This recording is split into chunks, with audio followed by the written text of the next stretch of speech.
নমস্কার, মানি making mileage যাত্রা আজকে আবার আমরা শুরু করছি 9 সেপ্টেম্বরে নিফটির অ্যানালিসিস দিয়ে। নিফটির সাপোর্ট রেজিস্ট্যান্স গুলো আগে আমরা দেখে নিই। নিফটিতে নতুন করে তো বলার কিছু নেই। আমাদের নিফটি কারেন্ট রেজিস্ট্যান্স হচ্ছে 24,880 লেভেলটা, আর নেক্সট রেজিস্ট্যান্সের কাজ করতে পারে 24,970 লেভেলটা। আর সাপোর্ট হিসেবে আমরা যে লেভেলগুলোকে পাচ্ছি 24,725 লেভেল আর 24,630 লেভেল। এই হচ্ছে আপাতত আমাদের সাপোর্ট রেজিস্ট্যান্স। আমরা কালকে ট্রেড প্ল্যানিং এর জন্য 24,830 থেকে 750 এই জোনটাকে ভালো করে মার্ক করে নেব। এই জোনটা আমাদের নো ট্রেড জোন। এই জোনের মধ্যে যতক্ষণ নিফটি থাকবে আমরা কোনো ট্রেড নেওয়ার চেষ্টা করব না। আর বাই চান্স 830 ভেঙে গেলে আমরা 880 এবং 970 এই লেভেলের জন্য শর্ট টার্ম বাইরে যেতে পারি।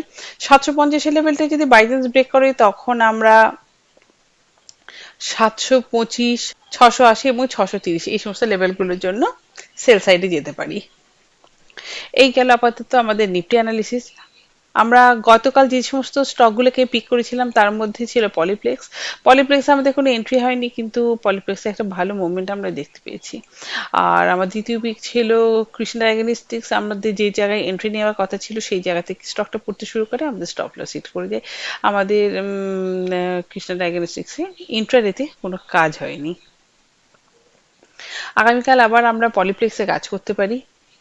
পলিপ্লেক্স আমরা 1035 থেকে 1088-এর মধ্যে এন্ট্রি নেওয়ার চেষ্টা করব। এন্ট্রি হয়ে গেলে আমরা 1050-এর টার্গেটের জন্য ওয়েট করব, আর স্টপ লস হিসেবে মেনটেন করব 1020 লেভেলটা। সত্যি কথা বলতে এইরকম মার্কেটে স্টক পিক করাটা খুবই কঠিন, বোঝাও যাচ্ছে না কি হবে না হবে। তো আজকের জন্য এইটুকুই। Thank you, good night, best of lakh.